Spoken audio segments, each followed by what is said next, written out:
Let us start now. Thank you again for attending today's webinar, The Next Frontier in Public Benefits, Electronic Benefit Cards. The Sargent Shriver National Center on Poverty Law, Consumers Union, The broadcast is now starting. All attendees are in listen-only mode. Now you have to start over. I hadn't started the broadcast. Start at the beginning. Let us start. Thank you again for attending today's webinar. The Sargent Shriver National Center on Poverty Law, Consumers Union, and the National Consumer Law Center present The Next Frontier in Public Benefits, Electronic Benefit Cards. My name is Jiwon Kim, and I'm part of the Asset Opportunity Unit at the Shriver Center. We have a few housekeeping items first. If you encounter technical difficulties, please contact Andrea Kovac at andreakovac@povertylaw.org or 312-368-1089. We would like this webinar to be interactive, and all of the presenters welcome your questions. Please keep in mind that we'll answer your questions at the end, and please use the questions feature on your control panel to submit your questions.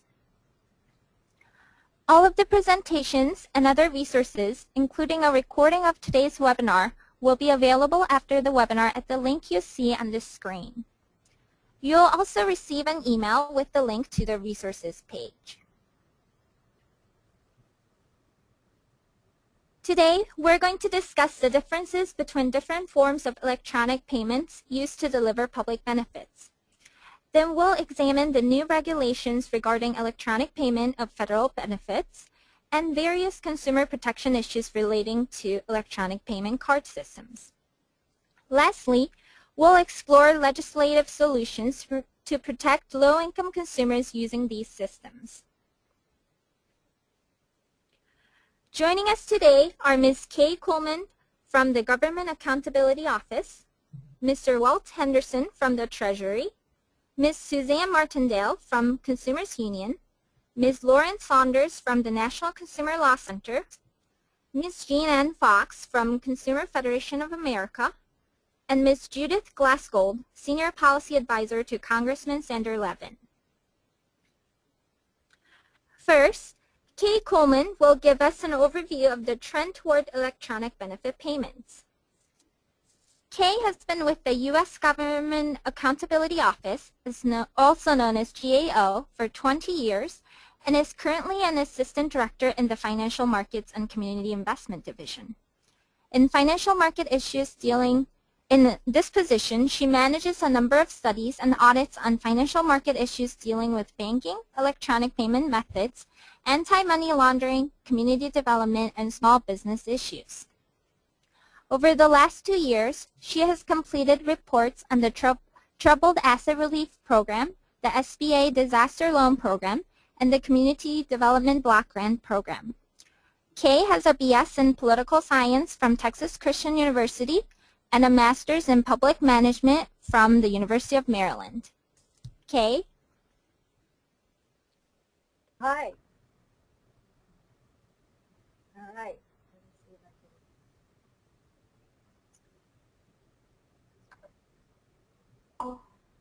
Oh.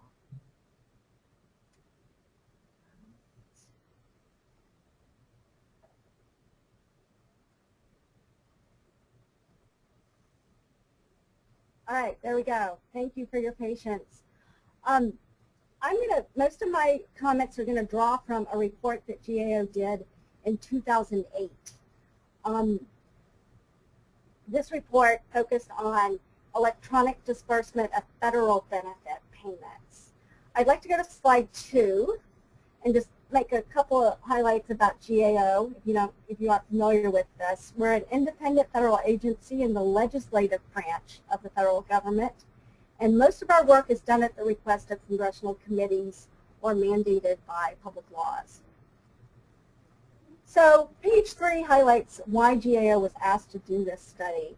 And it really started with the committee members' interest in the success of the electronic benefit transfer card used for the food stamp program. there have been a lot of positive outcomes from the transition from food stamps to EBT, and in terms of reducing fraud, reducing costs, and also taking away the stigma of food stamps for the recipients. And as a consequence, the ranking member of the House Committee on Oversight and Government Reform had requested GAO to look at, what progress in other federal programs used.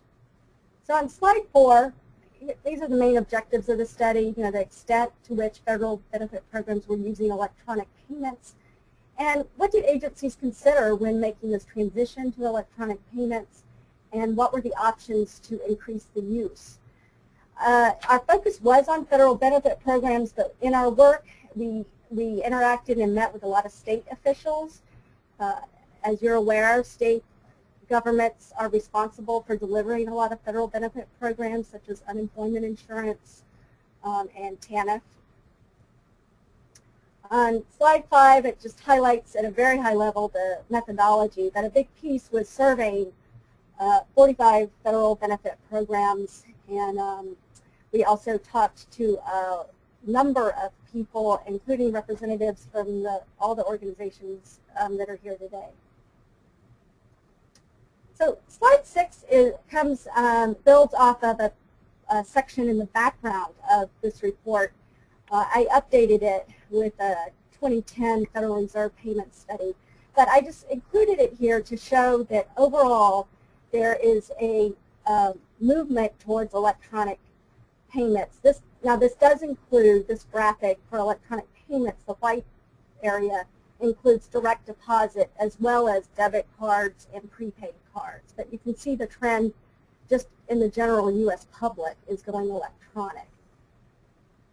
Slide 7 is just one of the graphics that's included in our report, but I highlight it here to show that some of the programs that have moved significantly, if not completely, to electronic payments, and a lot of the programs are quite small, but there's Social Security, and I'm sure if we updated this graph, we would show more progress, especially in Social Security programs. I should also say we're not able to compile the same kind of data for programs in which the states disperse the benefits because the federal agencies, just didn't have that information. So slide 8 highlights some of the factors that we learned about that that agencies consider when they're transitioning to this electronic disbursement of benefits. They do consider what the burden would be to the recipients, certainly with these cards, a prepaid card or a debit card, there are transaction fees, and in addition, you have to consider the characteristics of the recipient. Is it a disabled recipient? Are they going to be able to understand how to use one of these cards? Also, what is the characteristics of the program? Does it make sense? It's easy. It's maybe an easier decision when it's a cash benefit. It can be more complicated when it's non-cash. But food stamps, for example, was successful. Some programs do have to consider implementation costs. We ran across a couple of, some programs that are so small and, only have like maybe under 1,000 recipients, and making the transition may not make sense at this time given the upfront costs. Although obviously, the economy of scale for a bigger program, it is cost savings. And then finally, fraud and security risks are considered regardless of whether it's delivered via a check, a paper check, or electronically. Electronic payments have reduced a lot of fraud in the programs, but that does not mean that the recipient is not still susceptible to fraud themselves, or that there are ways you can still use these cards inappropriately. Slide 9 highlights options that agencies have used to increase electronic payments. Mandating recipients receive them. I mean, the food stamp program eventually mandated EBT. Also making it the default option upon enrollment. Public outreach was definitely is an important factor regardless of how you implement it. And we definitely learned a lot about the importance of outreach to the recipients before you roll it out completely. And that goes to the next option, which is piloting these programs. A lot of the programs we talked to piloted it first and tried to work out some of the kinks and refine the program and also figure out what they needed to build into their public outreach and education campaigns. Finally, we learned new ways electronic payment cards are being used. And on slide 10, I highlight some of those. Some states are actually, at the time of our review, were exploring the use of hybrid cards. This would be like using a magnetic stripe card, like a debit card, but also integrating a chip technology that could have information about that person. So like for medical benefits maybe, or for training benefits. Another thing we heard a lot about was co-branding the EBT card with Visa or MasterCard. So it would still be an EBT card, but then the theory behind it is that you could use it in more places besides just grocery stores and other large stores that have adopted the EBT technology. Finally, when we did our work, Treasury had just launched the Direct Express debit card, which we're going to learn, hear more about shortly. But that was, again, just showing that the trend is moving more and more to these using a prepaid card or a debit card technology to expand, to disperse benefits to recipients. And that's my presentation now, and I look forward to hearing the others on the panel.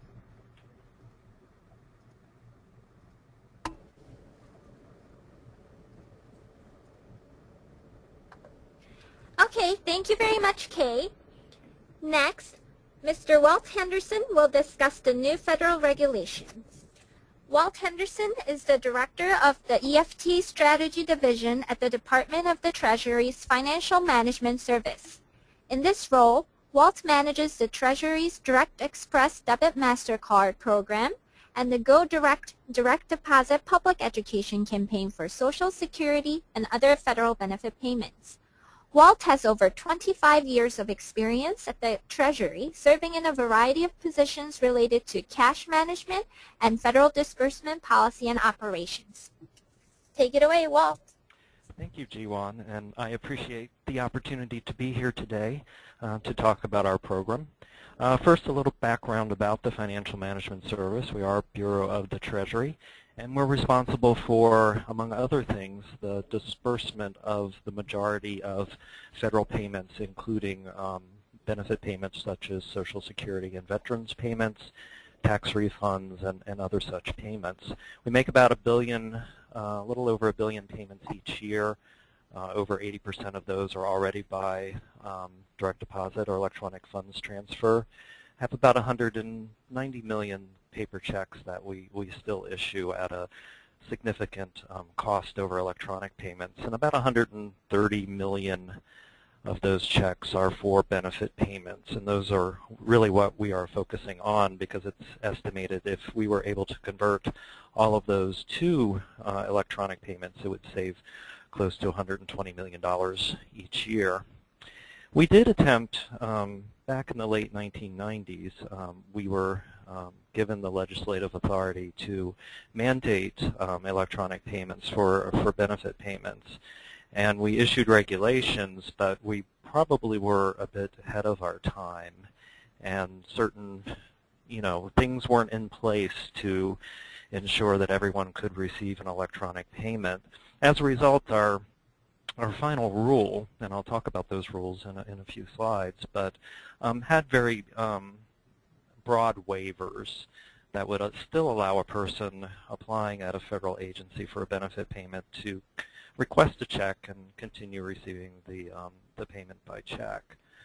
In the early 2000s, we started looking ahead to the baby boom generation, and we realized that if we didn't take action to convert more payments to direct deposit, that we'd actually, if people continued to sign up at roughly about 80% direct deposit, 20% paper check, we'd end up expanding our check production operations instead of contracting them. So we had various things in place, such as a marketing campaign that I'll talk about and other initiatives. About April of last year, many of you may have seen an announcement from the Treasury, Secretary Geithner, around Treasury Goes Green, Saves Green. And it was an announcement of an effort to significantly reduce the number of paper transactions out of the Treasury. And that impacted savings bonds, tax payments, and paper checks, which I am responsible for. Next slide, please. As a result, we issued a notice of proposed rulemaking in June of 2010 to help implement that strategy. And basically what we did, we sought comment on requiring that individuals that receive non-tax federal payments, because the legislation excludes tax refunds from the mandate. So we're basically talking about benefit payments, to receive those electronically beginning March 1st, 2011, and for those already receiving paper checks, that they would have until March 1st, 2013. Essentially, we were proposing to remove the waivers that were put in place back in the late 1990s in the regulation that allowed people to still receive paper checks. As a result, we received 33 comments in response to the notice of proposed rulemaking, and then an additional about 1,100 comments that were submitted from a single organization from their constituents. Just to summarize the comments, we received comment that waivers were still necessary for elderly recipients, for those with a mental impairment, for some sort of geographic impediment, physical hardship, and language or literacy barrier. We also received comment that there should be changes to our Direct Express Debit MasterCard program, and we'd actually proposed that that would be the solution for people required to receive their payments electronically but did not have a bank account. And we did receive comment that there should be some changes, such as additional free ATM withdrawals and specific changes to the Direct Express terms and conditions of use. We did receive comment that Treasury delay the effective date of the rule that we have proposed to allow more time for outreach and education. And we also received comment that FMS should regulate the banking industry and prepaid cards if, we were requiring that all federal payments be made electronically, and also that we address the improper garnishment of federal benefit payments, and also provide additional consumer protection for prepaid cards, and prohibiting lines of credit attached to the recipient's accounts or cards. Next slide, please. Our final rule, after considering the comments, was issued on December 22nd of this past year, and we amended 31 CFR Part 208 to require that recipients that apply for benefits at an agency on or after May 1st, 2011 will be required to receive their payment by EFT, either direct deposit to an existing bank account or to our Direct Express Debit MasterCard. We felt we were responsive to the comments. We delayed the implementation date, which probably was a bit too aggressive initially, so we added a few months on to let our public education campaign roll out properly. We left the date for current check recipients. Those are the 10 million or so that are receiving check payments now for their benefit payments. They have until March 1st, 2013 to convert to an electronic option. We did provide for limited waivers, and we were very thoughtful in the notice of proposed rulemaking, trying to draw out situations that could give us insight into what types of waivers were needed. And we really didn't get a significant amount of comments in that area. So we sort of broadly addressed some of the comments that we received. There was concern of people that are elderly. This would be too hard of a change for them. So we did have an automatic waiver for anyone over the age of 90 on May 1st, 2011,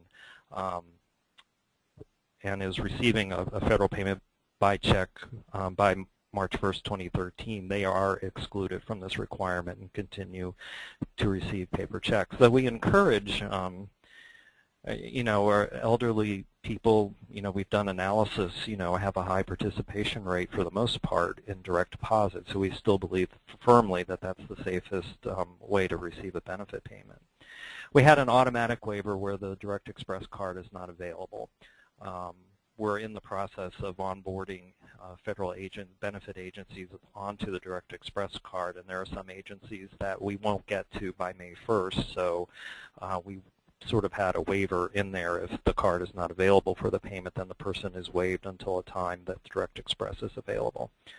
We had an automatic waiver. We have, for example, a person that's on Direct Express required to use Direct Express. They violate the terms of service. There's a waiver, if their card's suspended or canceled, they can receive their payment by paper check. The hardship waivers also require, we had two that we added in. We sort of had a geographic waiver, and we explain in the final rule that the geographic waiver applies to people that live in very, very remote areas where the infrastructure is not available to receive a payment electronically, receive the Direct Express card. We also have a mental impairment waiver in the event that someone feels that receiving a payment electronically is something that is not possible for them, and they're not, this isn't addressed in the representative payee process at the agency. There is an additional waiver. However, the difference this time, the waivers back in the original rule were self-certified, and this time we do require a form of certification that the person needs to take action and send in a notarized statement explaining what the waiver is to continue receiving the payment. We also point in the final rule, there was also a garnishment notice of proposed rulemaking that was issued last spring as well. It's not come out in final yet, but we do acknowledge that the improper garnishment of payments will be addressed in that rule, and we expect that to be published in the next several weeks. Next slide, please. A few comments about our Direct Express card. It's a MasterCard branded prepaid card. It's offered by our financial agent that we selected through a competitive process back in 2007, and that's Comerica Bank. It's a low-cost prepaid debit card. I'll go over the fees at a high level. There's no monthly fee. You can make purchases at retail locations for free, get cash back for free, get cash back from financial institutions directly that have the MasterCard logo. There's free customer service, free account via the Internet, free account access via the Internet, free deposit notifications. The only fees that you can be charged for are the optional fees. You get one free withdrawal each month for each federal benefit deposit, and after that it's 90 cents for each withdrawal. Now, there also could be a surcharge if the person doesn't use a surcharge-free ATM. We do provide for over 53,000 surcharge-free ATMs across the country, and we always are looking for opportunities to expand that network. If a person chooses a paper statement to be mailed, that's 75 cents each month. If they want to transfer funds out to a personal U.S. bank account, that's $1.50 for that transfer. They get one free card replacement each year. It's $4 after that for a lost card, and if they wish overnight delivery, it's $13.50. And then the card can be used out of the United States, but there are the fees that apply. The $3 and then the 3% of the purchase amount. But basically a very fee-friendly card that's available to benefit recipients. And actually, since 2008, more than 1.5 million federal recipients have voluntarily signed up for the card, and we're very, very pleased with that. It's currently available to all Social Security and Supplemental Security income recipients, and we've recently expanded it to the Railroad Retirement Board for those benefit payments, and we are expanding now to the Veterans Administration for a variety of payments. And we're also working with other benefit agencies to ensure that the Direct Express card is available. Next slide, please. Another rulemaking that we issued last spring, part of the trilogy, I guess, of rules supporting the EFT mandate was our 31 CFR Part 210 rule. We refer to it as the prepaid card interim rule. And we basically proposed removing the in the name of requirement that is in that regulation that requires that the name of the person that we're sending the payment to be on the account. We wanted to facilitate prepaid cards, the use of prepaid cards to receive benefit payments. Those are prepaid cards other than the Direct Express card. And we had this in name of issue because many of these cards use pooled accounts. So the in the name of requirement was a hindrance. So we proposed removing that and then requiring pass-through FDIC insurance and Regulation E coverage. We received 12 comments in response to that. It was issued back in May 2010. Most were supportive. They felt that it would expand options for the unbanked to receive federal payments electronically. Most supported the pass-through FDIC insurance. Some suggested that Regulation E be extended to cover all prepaid cards, even though at FMS we're not a regulatory body. We don't have that authority to extend Regulation E. Several requested clarification on the Reg E coverage because right now only payroll cards currently receive payroll coverage. Some financial institutions were concerned that extending Regulation E to prepaid cards would significantly increase the cost to cardholders and impact innovation in the prepaid card industry. Some expressed concern the federal benefits might be deposited onto prepaid cards or stored value products that carry high fees or other features such as lines of credit that could have a negative impact on the benefit recipients. And also some expressed concern about the enforcement of the requirements on the prepaid providers. Next slide, please. So on December 22nd, the same time that we issued our other regulation, we issued a prepaid card interim rule at 31 CFR Part 210. And we permit in that rule federal payments to prepaid cards if the following requirements are met: that the cardholder must receive pass-through deposit or share insurance, that they provide the cardholder with the same consumer protections afforded by Regulation E for payroll cards, which exists now, and the card accounts cannot have an attached line of credit or loan feature that triggers an automatic repayment from the card account when the benefit payment hits the card account. Entities offering prepaid cards that accept federal deposits must meet the above requirements. If FMS, Treasury, if we hear of violations of this regulation, we would refer those violations to the appropriate state or federal regulator. As I mentioned previously, we're not a regulatory agency. And we don't have authority to regulate fees, but our expectation is that fees would be reasonable and for such a population. We did recently, about a week or so ago, the comment period closed on this. It was an interim rule with comment, and we extended the comment period to April 25th. So we do encourage anyone out there who is interested in this subject, prepaid card providers and such, to view the rule and to realize that there's an extended period until April 25th of this year to send comments in. We also delayed the effective date of the rule until July 1st of this year. Next slide, please. In moving forward, we plan to implement our mandate with an aggressive public education campaign. We have our Go Direct program, which is our public education program that's been in effect now for 6 years.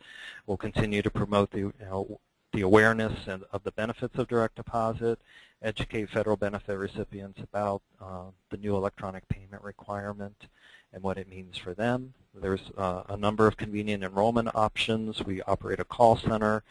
You'll see the 1-800 number there on the slide, and I encourage people to go to www.godirect.org to learn more about the requirement and the materials and options that are available. We'll also work with the prepaid card industry to ensure compliance with our 31 CFR 210 rule. And we, as I mentioned previously, we expect to issue the final garnishment rule within the next few weeks. It's undergoing the final clearance and such at Treasury. That's all I have. Thank you. Thank you, Walt. Okay.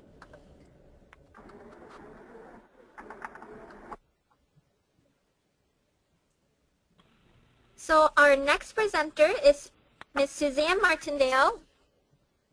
Suzanne is an attorney and associate policy analyst at Consumers Union's West Coast office. She works on a range of payments issues, including prepaid cards, gift cards, bank accounts, and mobile payments.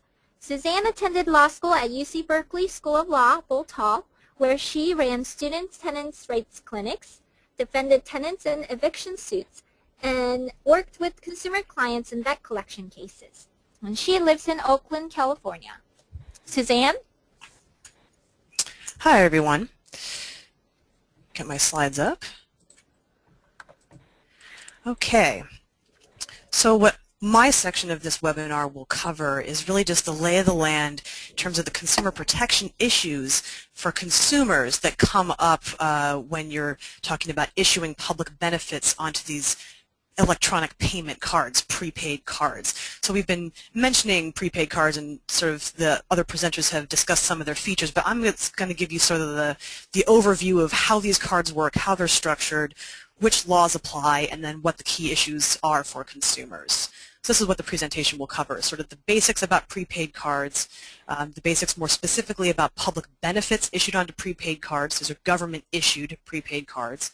What the potential benefits are for both for the government agencies and for consumers, and then which laws apply or don't apply, as the case may be. And then one of our major concerns as consumer advocates are the fees, the potential fees that can come with prepaid cards that hold consumers' public benefits. What needs to be done in terms of changing the laws to better protect consumers, and then in the meantime what agencies can do now to ensure that consumers are getting the full value of receiving their payments electronically onto prepaid cards. So first, just the prepaid card basics. What is a prepaid card? What makes it different from any other kind of debit card? Well, you know, unlike a regular debit card that is linked to a consumer's own bank account, a consumer who loads funds onto a prepaid debit card or who receives funds, you know, public benefits onto a prepaid card doesn't have a personal, individual, typically, bank account that's attached to the card. So you're going to have a card where the funds are going to sit in a pooled third-party account, most likely. Now, who issues prepaid cards? Today we're talking about prepaid cards that are issued by government agencies, but I think the majority of the market is still, you know, private companies like Walmart and Green Dot who provide prepaid cards that you can buy in the checkout line at a grocery store.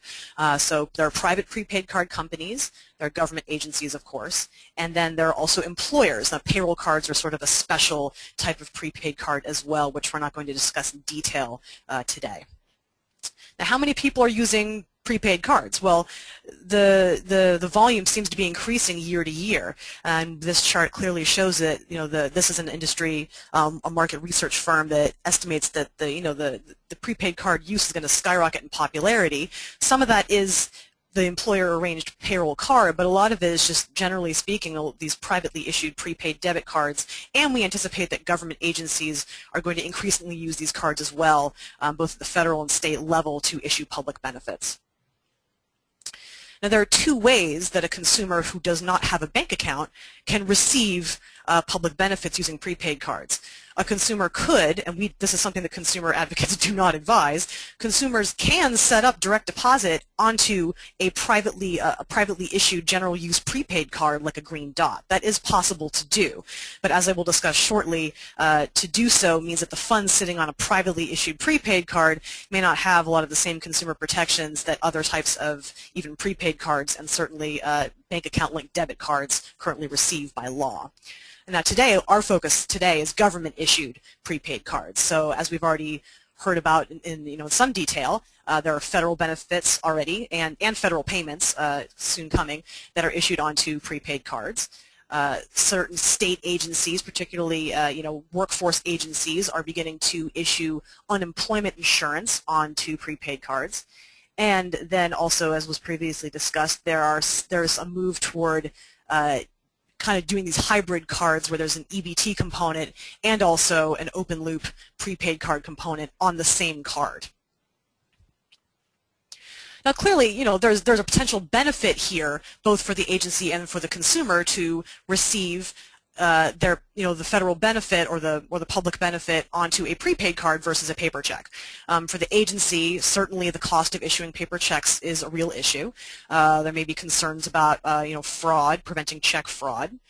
And for the consumer who does not have a bank account specifically, they get the benefits, they're on the card, they're loaded and ready to go. Because these are Visa or MasterCard network branded cards, they can be used over those payment networks, so not just at particular places, but at the point of sale at an ATM. So there's sort of a convenience factor there. Don't have to carry a bunch of cash in your wallet, which is obviously something that many consumers are concerned about. And you don't need, especially very important for consumers without bank accounts, going to a check cashing place to cash your benefits check could run you up some very high fees, so that's certainly a concern. And then with the electronic payment cards, these government-issued prepaid cards, you don't need to set up a bank account. You don't need to go through a background check, and if you have a bad history, if you're in check systems, you may not be able to get a bank account, and so this may be perceived as a good solution for consumers who don't have a bank account and need to receive their benefits electronically. But of course, the question is for the consumer, if I get my public benefit issued onto a prepaid card, is my money safe? I think that's what many consumers are going to wonder about. So I'm just going to discuss briefly what the applicable federal laws are that may or may not apply to prepaid cards.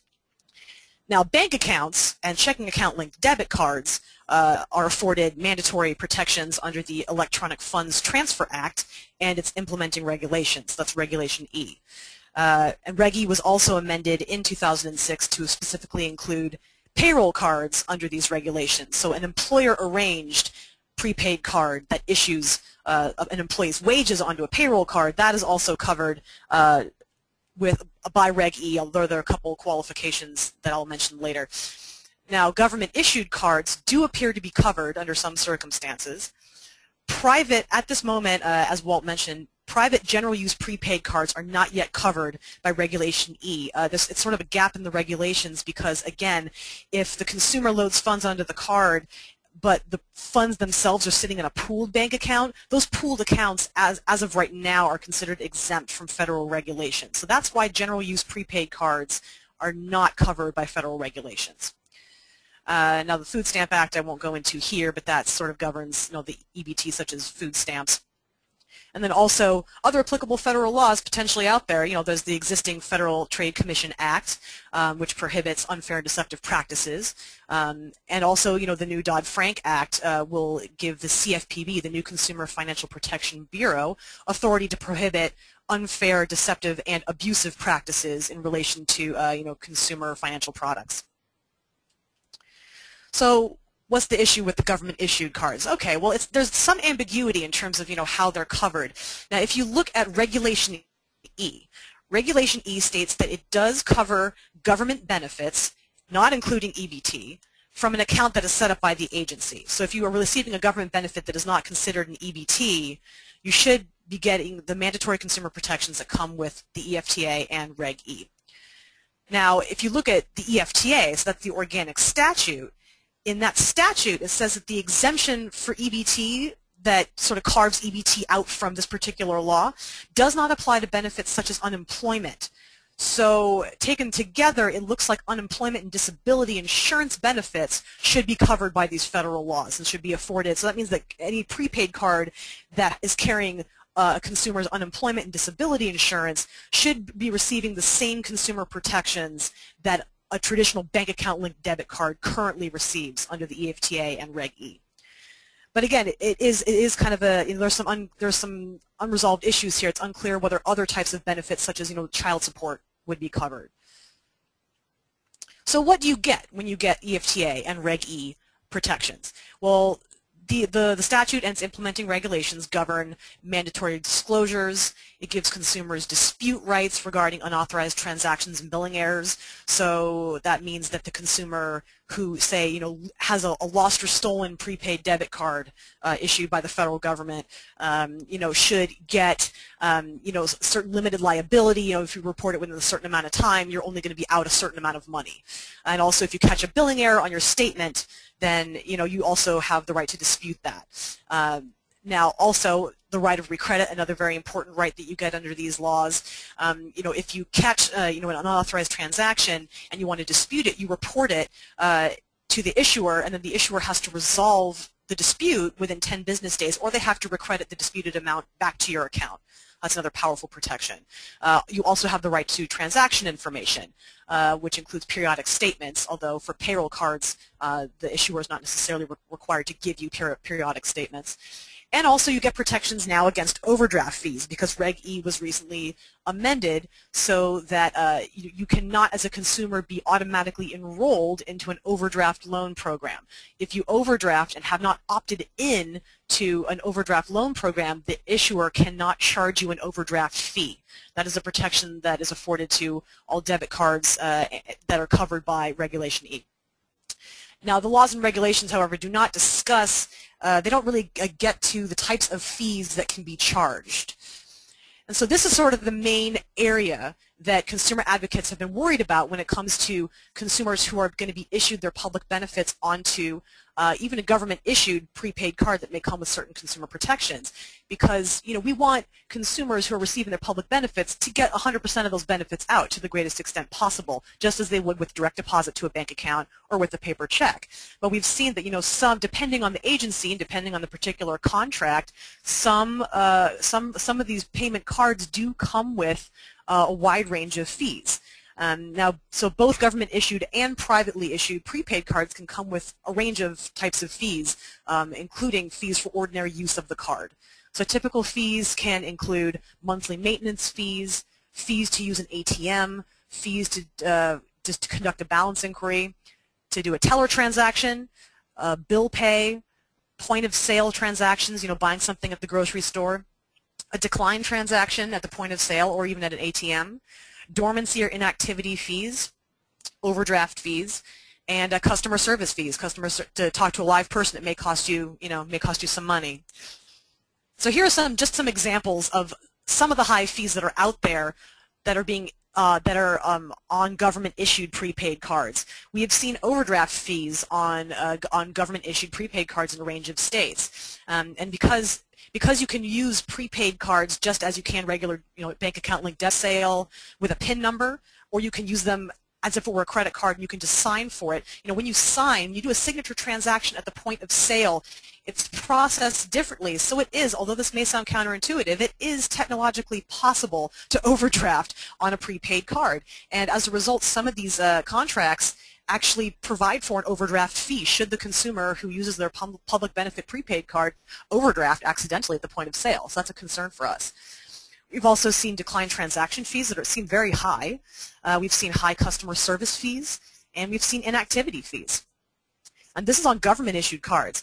There are a slew of even higher fees often on the privately issued prepaid cards. Just so by way of comparison here, you can see activation fees, you can see point-of-sale transaction, purchase fees. We see lots of inactivity and dormancy fees. And even on a recently launched prepaid card that's branded with a Club America, which is a Mexican soccer team, they charge a $30 overdraft fee should the consumer accidentally overdraft. So some very high fees can be associated with these cards. So what needs to be done?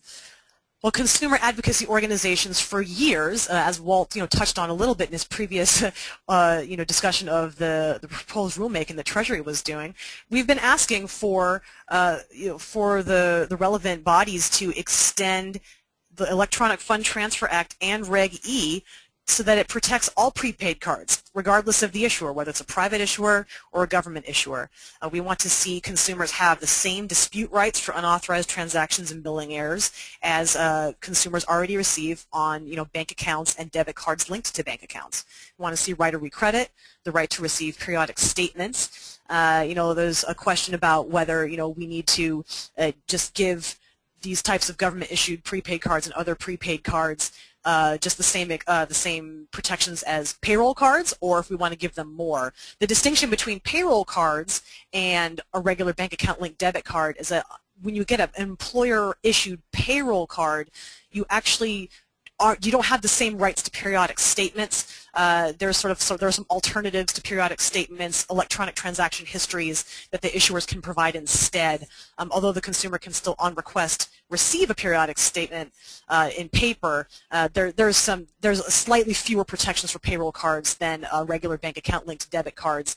And so what consumer advocacy organizations like Consumers Union would like to see is just to see the full protections that bank account linked debit cards already receive be extended to all these types of prepaid debit cards, so that the consumer doesn't have to do all these different comparisons. You should just your money should be safe no matter what type of card you're using if it's money that you plan to use for your family and household personal use.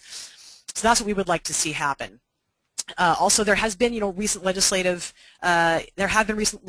efforts to try and provide better protections to prepaid cards. One example, which I believe Judith will touch on later, is the Menendez bill. Senator Menendez introduced a bill late last session that would have amended the Electronic Fund Transfer Act to extend protections to prepaid cards, and it also would have put certain restrictions on the types of fees that issuers can charge consumers to use a prepaid card. It wouldn't put a specific dollar fee cap, but it would simply call for a simplification of the fee schedules, because the difference between a lot of prepaid cards and regular bank account linked debit cards is that in the prepaid card space, whether it's government issued or privately issued, sometimes there are just more types of fees, and it can be harder for the consumer to do the math before they choose to use that kind of card to figure out what will this cost me to use over 1 month or 6 months or a year. And it can just be harder to avoid those fees once you've signed up to use the card and begin to use it. So we have advocated for a prohibition on fees for ordinary use of the card. You shouldn't have to crunch the numbers on a day-to-day basis to figure out how much it's going to cost me to go to the store a certain number of times a week. So we do want to see some simplification of fees there. Limit it to a low monthly fee so people know up front what they're getting into. So what agencies can do now in the meantime is continue to give consumers a choice. We know that some of this is generational. There may be less of a need to continue to issue paper checks to consumers, but in the meantime, we do want to see that agencies who are planning on transferring public benefits, their public benefit payment systems into sort of this prepaid card space, make sure consumers know that if they have a bank account, they can set up direct deposit and offer that as the first choice, and continue to permit paper checks for hardship cases. And then in the meantime, negotiate good contracts with the issuers. This is something where the agency, certainly the federal agencies, will begin to look to the Treasury interim rule, which was already discussed for federal payments, to provide better protections for consumers. And also the Department of Labor has issued guidance making recommendations for what state agencies should be negotiating for their unemployment insurance cards to provide better free access to the funds. And then look to good examples on the market. The Federal Direct Express card is a good example. It doesn't charge many fees. It doesn't charge any fees really for ordinary use of the card. And then also look to California's Employment Development Department debit card for unemployment and disability insurance, which provides unlimited ATM access at Bank of America, which is the issuing bank, and doesn't really provide any fees for ordinary use of the card either. It's another very strong contract that does give consumers more of the value that is potentially there if you get a card because you don't have a bank account. And here are more resources, and I think I'll stop there, and I'm happy to answer any questions at the end. Great. Thank you very much, Suzanne. That was great. Our next presenter is Lauren Saunders. Lauren is the Managing Attorney of the National Consumer Law Center's Washington, D.C. office, where she handles legislative, administrative, and other advocacy efforts in the financial services area, working on behalf of low-income consumers.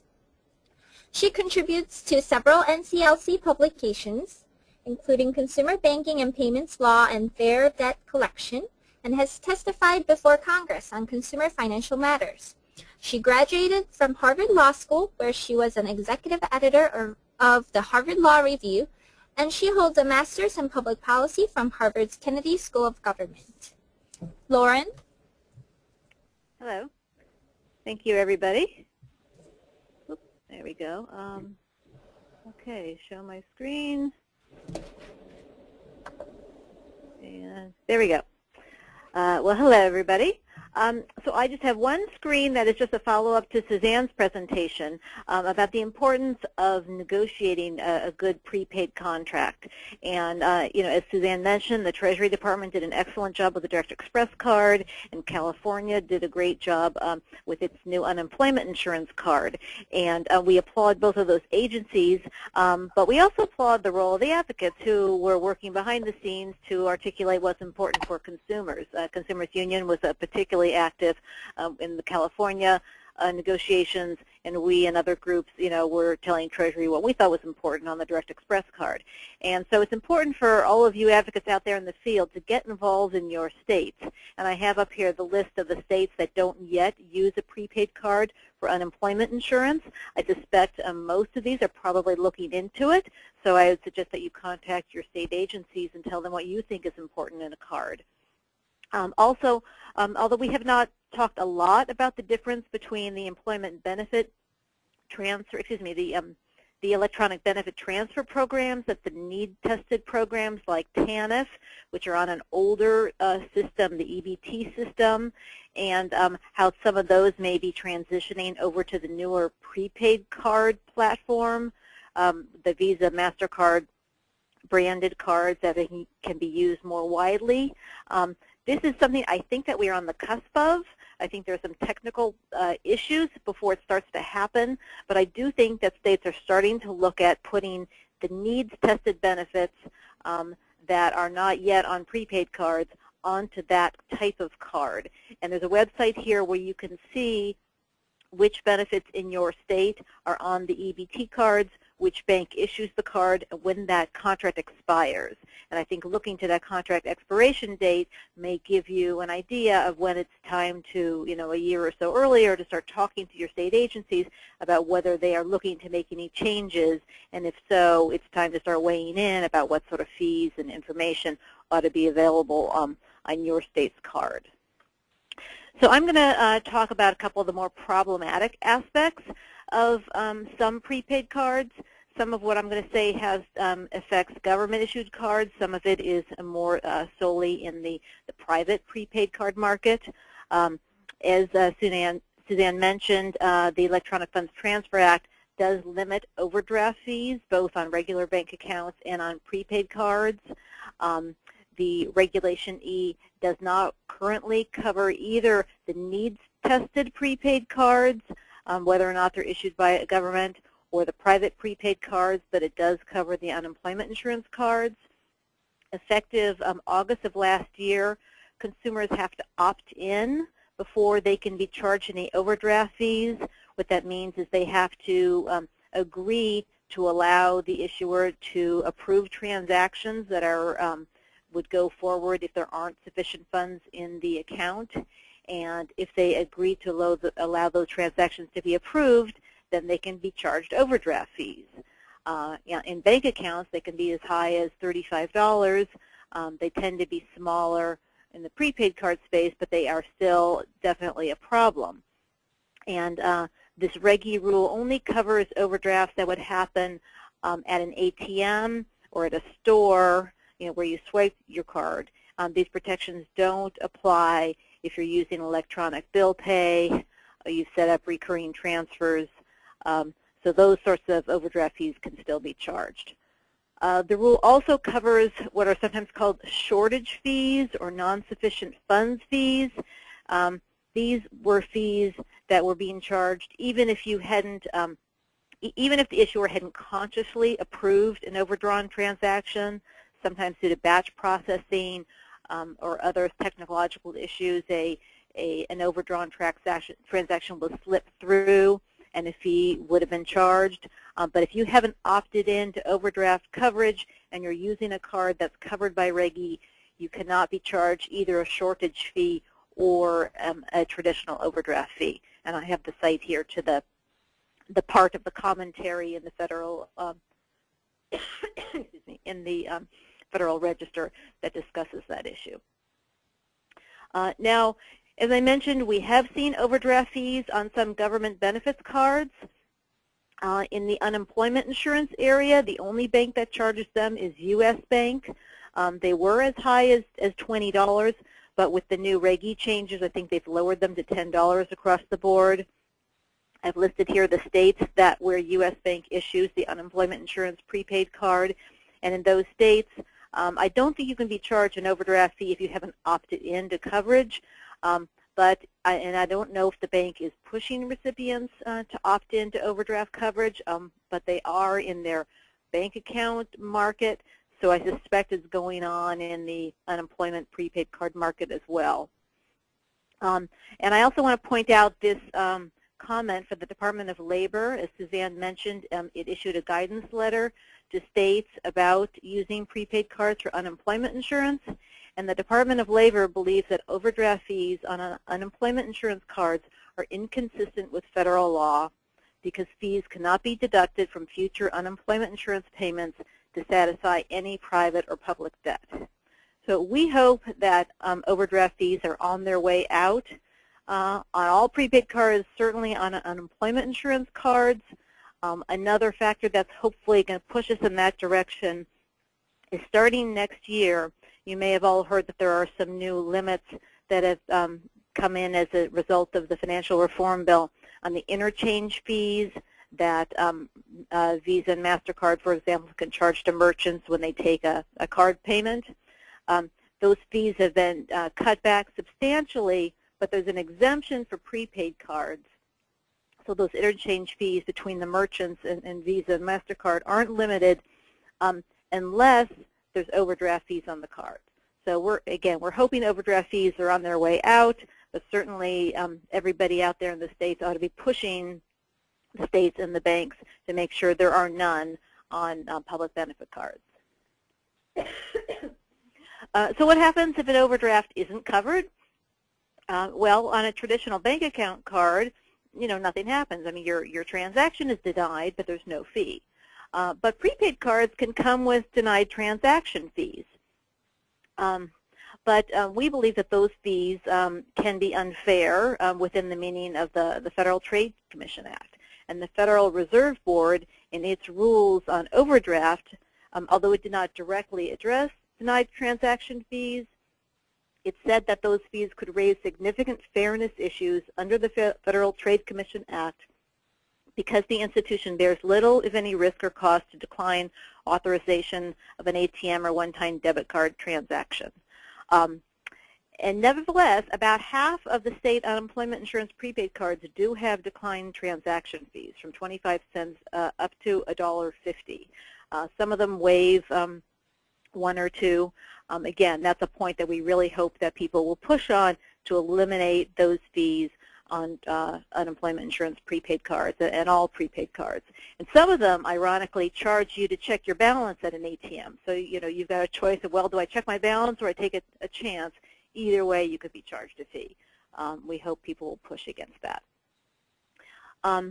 Now, another problem we've seen, and this is solely in the private prepaid card market. This is not a problem we've seen in the government-issued card market, is bank payday loans, which the banks will call account advance products. These are a line of credit.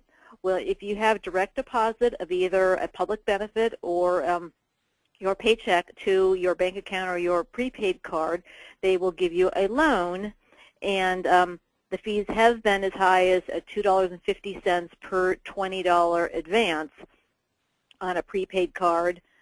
There's similar things on a bank account. It's repaid automatically the next time your public benefit is deposited. And on an annual percentage rate basis, it could be 120% to even 650% APR, because usually that money is only repaid a few days later. This line of credit was offered on the MetaBank NetSpend prepaid cards, which were accepting public benefits deposited to those cards. Urban Trust Bank had some as well that were being used to circumvent some Arizona payday loan laws. Now, the Office of Thrift Supervision recently shut down the iAdvance line of credit. Although the OTS is going out of business, it's being merged into another federal banking agency. And there are several banks still offering these bank payday loans on their bank account products. Wells Fargo, U.S. Bank, Fifth Third.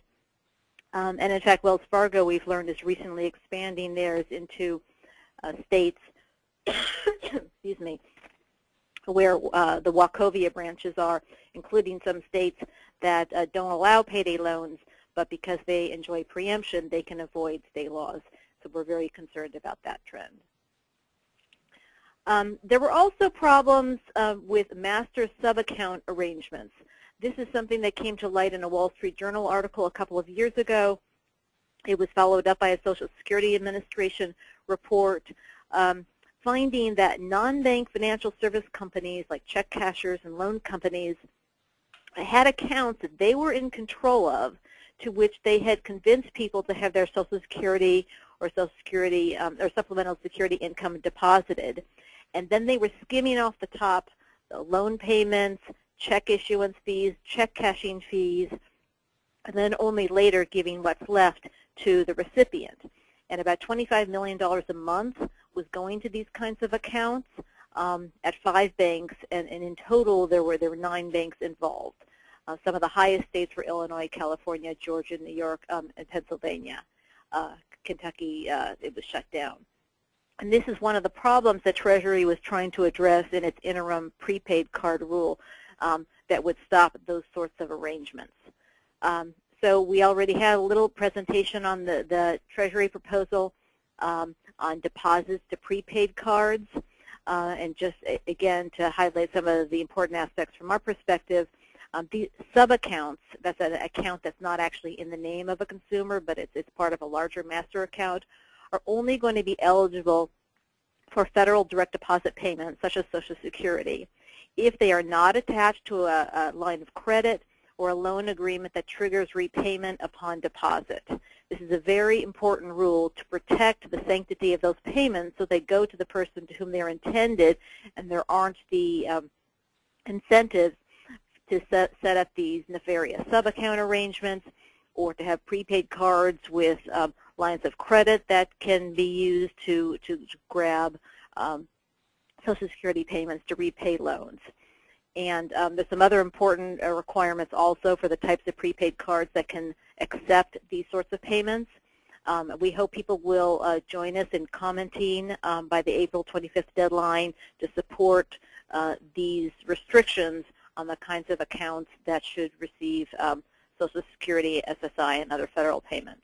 I note there is no similar rule for the kinds of state public benefits that can be deposited to prepaid cards, but of course that is something that you could push for in your states.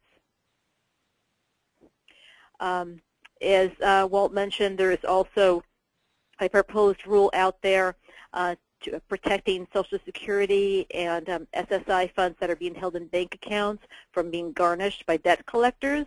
There's been a big problem that if somebody has a debt, even though that income is exempt legally from garnishment, some banks were freezing the money and forcing recipients to go to court to unfreeze their money, but in the meantime, of course, they don't have money for food and rent. And it's been a big problem. But last year, Treasury issued a very good proposed rule. We're expecting the final rule, as Walt said, hopefully in the next few weeks. And what it says is that any exempt federal benefits that are deposited electronically into a bank account in the last 60 days cannot be frozen in response to a garnishment order. Excuse me. If there's money in excess of that amount, it can be frozen. But anything deposited in the last 60 days is free, not just from garnishment, but from being frozen.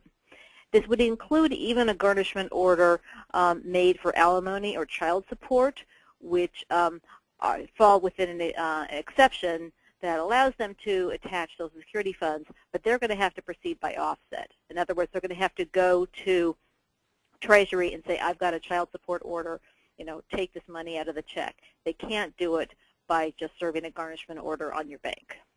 And it also prohibits banks from taking their fees, their garnishment fees, out of these protected funds. Again, this is a rule that only applies to federal payments, but states could extend the same rule to their public benefits and the wages that their laws protect from garnishment. And if you want more information, we have a very thick treatise on consumer banking and payments law and other information on our website. Thank you. Great. Thank you, Lauren. Now we have Ms. Jean-Ann Fox. She's the Director of Financial Services for Consumer Federation of America. And she specializes in high-cost, small-dollar lending, banking services, and payment devices.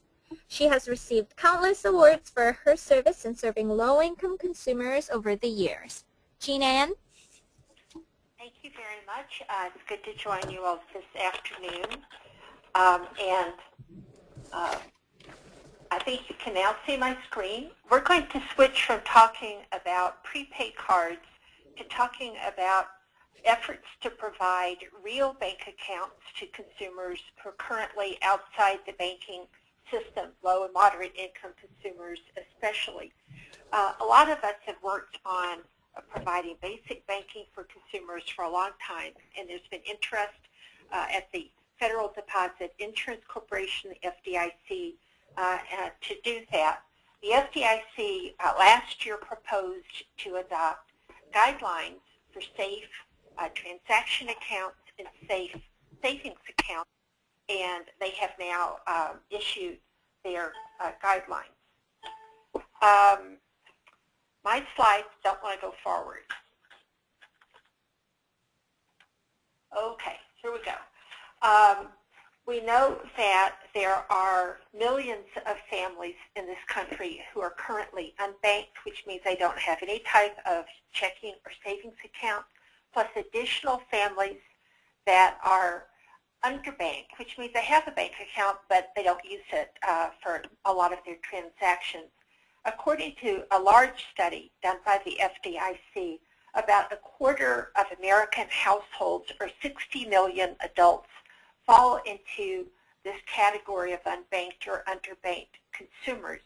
And the consumers who are most likely to be unbanked are minorities, consumers with low family incomes, a single head of household, less well-educated and younger consumers, and the southern part of the country seems to have a higher proportion of unbanked families. There are a lot of barriers to accounts, and there have been studies done not only by the FDIC, about Pew Trust, by the Center for Financial Service Innovation, by the Federal Reserve, a lot of studies about who's unbanked and why are they unbanked. But the basic factors seem to be that families don't believe that they have enough money to bother putting it into a bank account in order to immediately take it back out and spend all of it on their immediate obligations. There's also fear of incurring high-cost overdraft penalties and uncertainty about how much it's going to cost to have a bank account, because for a long time, banks have priced their accounts as quote-unquote free checking, but with penalty fees on the back end that make the accounts unpredictable and expensive for families that struggle to make ends meet to manage.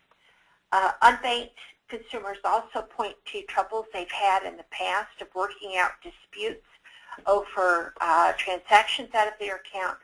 Some of it may be due to difficulty with record keeping A lot of us don't open our bank statements and balance our checkbooks, but it's difficult to manage if you have no margin for error.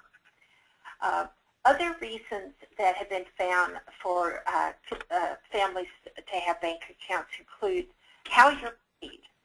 Pew Trust did a great study in California where they found that people who were paid by direct deposit or by check, even though they were lower income, tended to have bank accounts more frequently than people who were paid in cash. Other barriers were that the bank branches weren't conveniently located, or cultural barriers, including distrust of banks that come from people who don't have a family history of using banks. And we all think that having a real bank account, joining the financial mainstream is, as Martha would say, a good thing. It helps you avoid the steep fees paid for check cashing. It's easy to pay 2 to 4% of the face value of your paycheck just to get it turned into cash at a check cashing outlet. There's some places that are a bit less expensive. Walmart charges 1% up to $3 to cash a paycheck. But for folks who are outside the mainstream banking system, they can incur a lot of expense just turning payments into spendable money. We think having a bank account is a good thing because you're more likely to save money if you have it in a bank. Your money is insured. You benefit from FDIC insurance instead of having to worry about having cash under the mattress. People who have a bank account also benefit from the speed of direct deposit. And this is especially important as Treasury goes paperless, to make sure that there are safe bank accounts for benefit recipients to have in order to save money for the federal government, but also to join the mainstream themselves. And as Suzanne and Lauren have described, there are important consumer protections that come with having your money in a real bank account rather than loaded onto a prepaid debit card or that you're handling as cash. I think it's also important that bank account ownership helps you reduce the risk of theft. Home invasions should take money that families have, or other losses that are inherent to doing business in a cash-only system. But of course there are downsides to having bank accounts because we haven't gotten our agenda adopted completely across the board. So as soon as you have a bank account, you now become eligible to get in trouble with payday loans because every payday loan borrower has to have a bank account. You write a check for the amount of money you want to borrow plus the fee. You typically pay about 400% APR. The loan is due on your next payday, and if you don't have enough money to pay it, that check will bounce and run up bounce check fees. So having a bank account puts formerly unbanked consumers into the market for both extremely high-cost payday loans and the bank version of payday loans, the deposit cash advance that Lauren described. You also can get in trouble with bounce check and overdraft fees. According to the Center for Responsible Lending last year, Americans paid about $24 billion, that's with a B for boy, in overdraft fees alone. And although we now have the Reg E rule that says banks have to talk you into agreeing to pay $35 every time you overdraw your account by a little bit of money with your debit card, there's still a lot of money that is going out of tight family budgets to pay for bounce check and overdraft fees. Also, a downside for families that don't have any margin for error is that if you deposit a check, all of that money does not become available to you immediately. There's a deposit hold time that depends on where the check came from or if it's an extremely large check, but there is some lag time there. And as the banks have been hit with debit card overdraft opt-in and the interchange fee rules will change things, that they've had to make changes due to the Credit Card Act. Banks are now in full throated outcry about the terrible impact on consumers of regulations and are pointing to the higher may not be able to afford bank accounts. And of course, the other downsides are that some banking services may not meet the needs that low to moderate income families have. If you need to wire money home to your home country, or you have to pay rent to a landlord who will not accept a paper check or take your debit card, then your bank account may not be as useful as you'd like for it to be. We also know from the FDIC's large census study that consumers who are unbanked and underbanked also use what we call fringe financial products, or the polite word is alternate financial services. So for the unbanked, 66 one or more of these products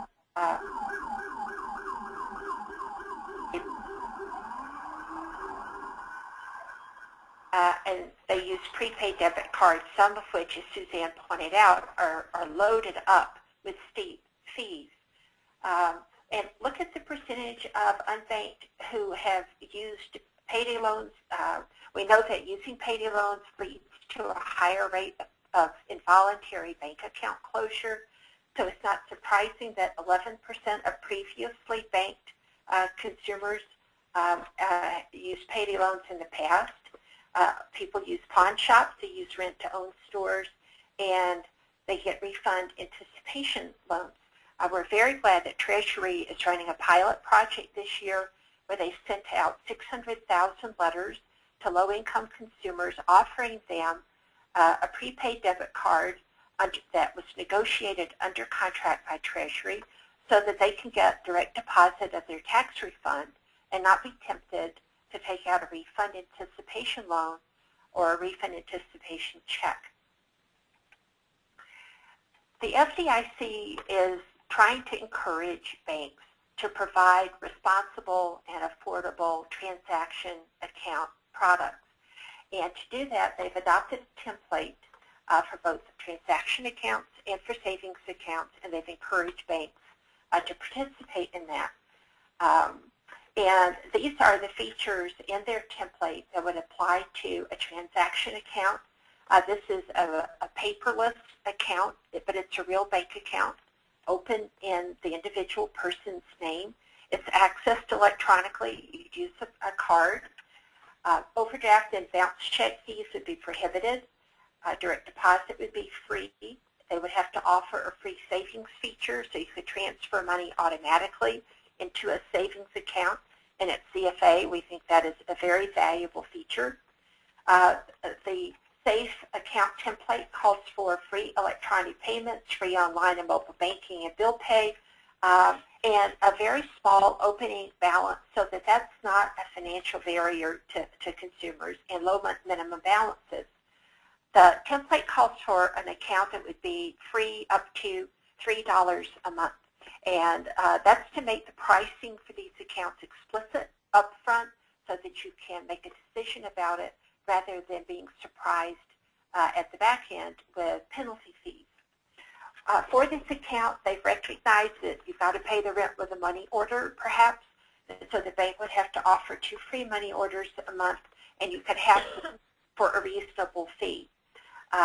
Banks could charge a reasonable fee for cashing a check from another bank, and they would have to make funds available on the same or the next day. The template for the savings account is similar. There's a bit higher minimum monthly balance to keep the account open, but generally these are low-cost, consumer-friendly accounts. FDIC asked for banks to volunteer to be in their pilot project, and this pilot will run for a full year and will provide information back to the FDIC on how these products are working. And this is the list of banks that agreed to be in the pilot project. I think it's a disappointingly short list, but we do know that there are community banks and credit unions that do offer low-cost accounts that are available to consumers who have less than perfect financial lives.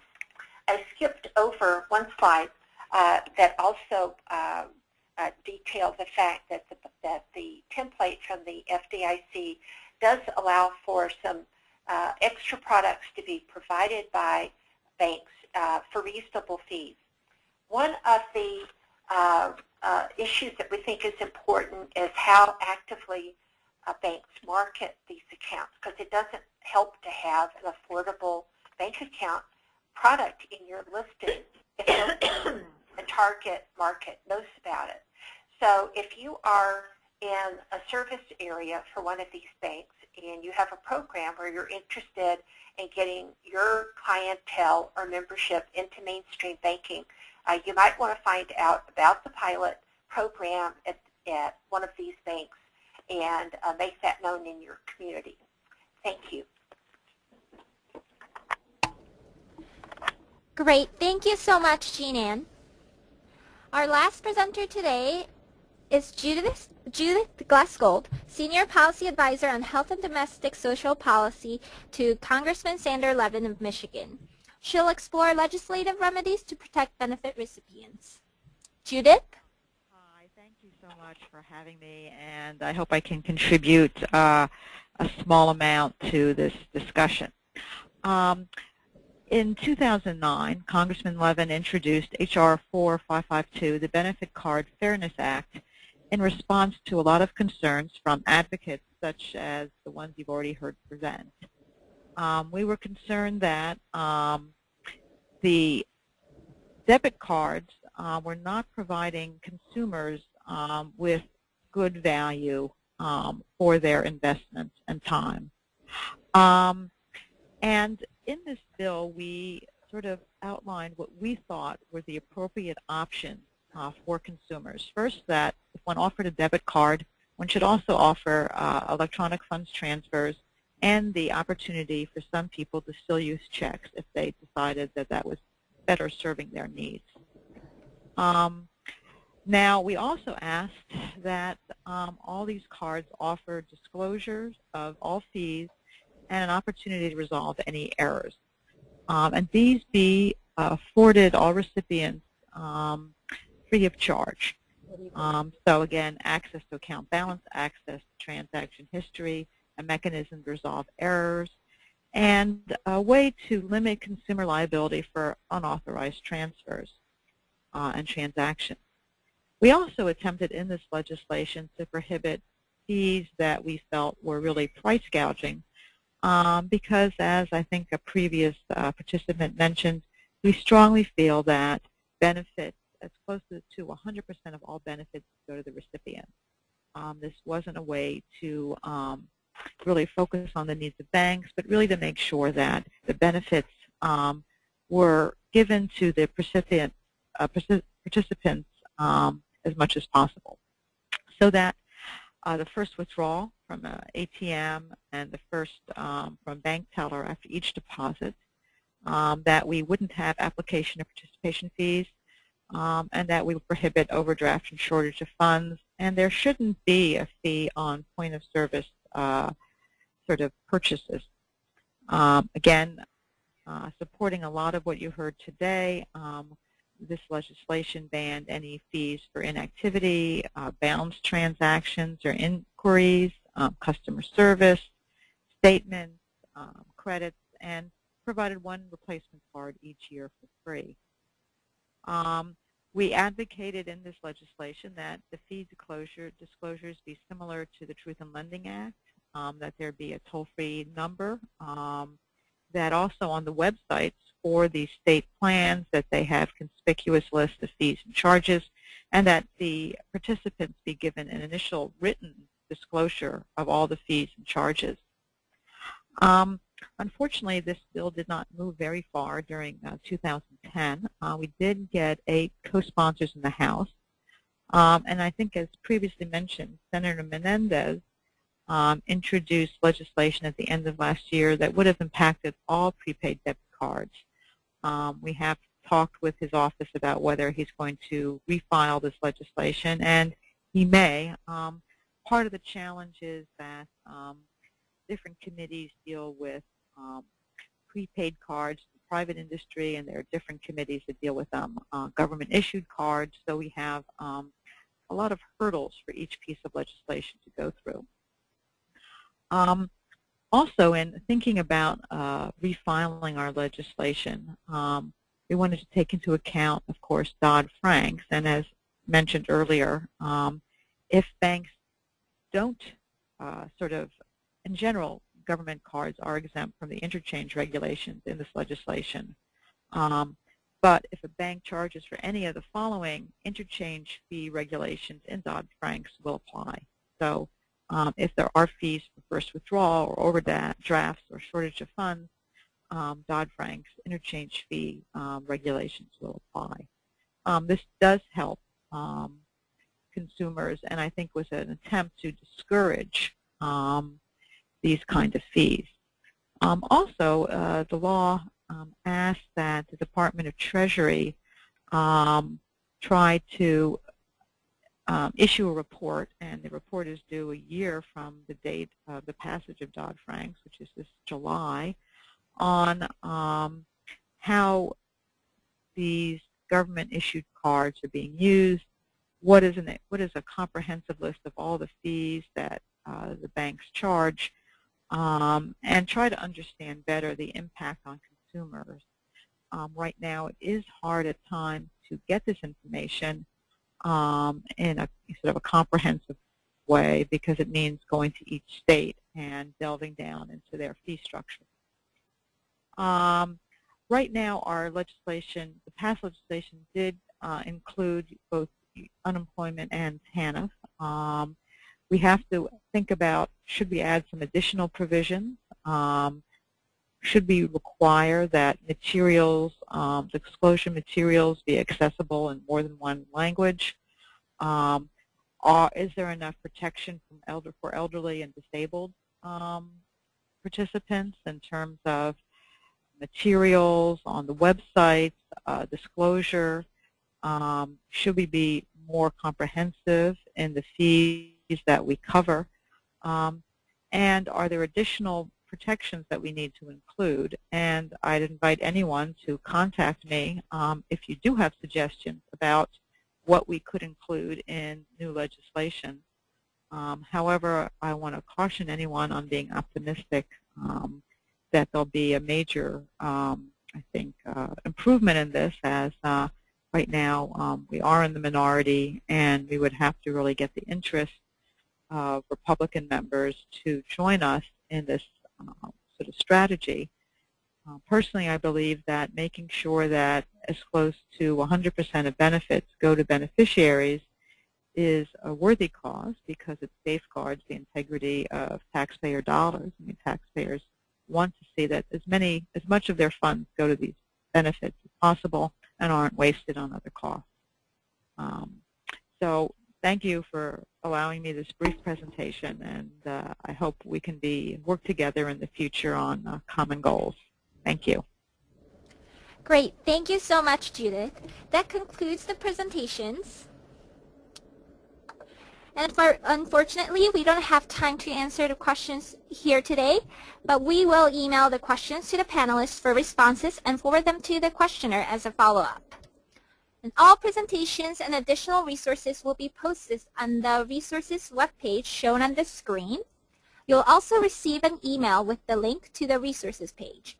Also, please keep in mind that we have an upcoming law review article on electronic benefit cards that will be published in the May-June issue of the Clearinghouse Review. The Shriver Brief and ACTS websites are great resources for you as well. And lastly, in 2 weeks, the Shriver Center will host another webinar, Accessible Asset, Part 2, which will focus on asset development strategies for people with disabilities. This is a follow-up webinar to the first webinar on asset building and the disability community. Please follow the link on the screen to register. Thank you again for attending today's webinar. Please complete a short survey and subscribe to ACTS and the Shriver Center Asset Building newsletter for future events and information. If you have any questions, please contact me at g1kim@povertylaw.org or 312-368-1104. Thank you.